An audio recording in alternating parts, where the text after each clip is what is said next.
વડોદરા તાલુકા પંચાયત કચેરી ખાતે સામાન્ય સભા મળવા પામી હતી। આજરોજ વડોદરા તાલુકા પંચાયતની કચેરી ખાતે સામાન્ય સભા મળવા પામી હતી।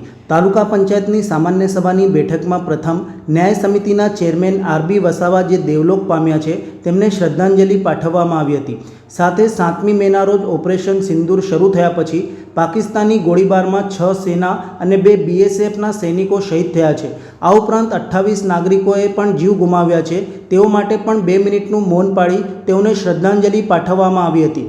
સાથે ગત તારીખ 17/3/2025ની સભામાં ઠરાવને વંચાણે લઈને બહાલી આપવા બાબતે તેમજ તારીખ 17/3/2025ના સામાન્ય સભાના ઠરાવો અમલીકરણ બાબતે તથા કારોબારી સમિતિની તારીખ 11/4/2025ના રોજની બેઠકમાં આયોજન કરવામાં આવેલ કામોને વહીવટી મંજૂરી બાબતે તથા અધ્યક્ષસ્થાનેથી રજૂ કરાયેલા સોખડાના માજી પ્રમુખને વિદેશ જવાના હોવાના કારણે તેઓની રજા મંજૂર કરવામાં આવી છે।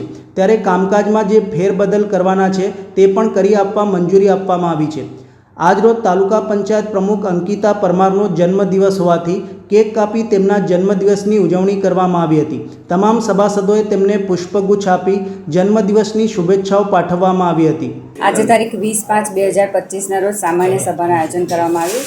સૌપ્રથમ તો તેમાં જે ન્યાય સમિતિના ચેરમેન છે અમારા રવિભાઈ બેચરભાઈ વસાવા જે દેવલોક પામ્યા છે તેમને શ્રદ્ધાંજલિ આપવામાં આવી અને પહેલગામના હુમલામાં જે આપણા સૈનિકો પણ મૃત્યુ પામ્યા છે તેમને શ્રદ્ધાંજલિ આપવામાં આવી અને એજન્ડામાં ટોટલ 4 વિષય હતા। એમાં પહેલું હતું કે 17/3/2025ની સામાન્ય સભાના ઠરાવો વંચાણે લઈ બહાલી આપવા બાબત। વિષય નંબર 2 હતું 17/3/2025ના સામાન્ય સભાના ઠરાવના અમલીકરણ બાબત અને વિષય નંબર 3 કારોબારી સમિતિમાં જે કંઈ બેઠકની આયોજન કરવામાં આવેલી હતી એની વહીવટી મંજૂરી આપવા બાબત અને ચોથો વિષય હતો અધ્યક્ષ સ્થાનેથી જે રજૂ થાય તે।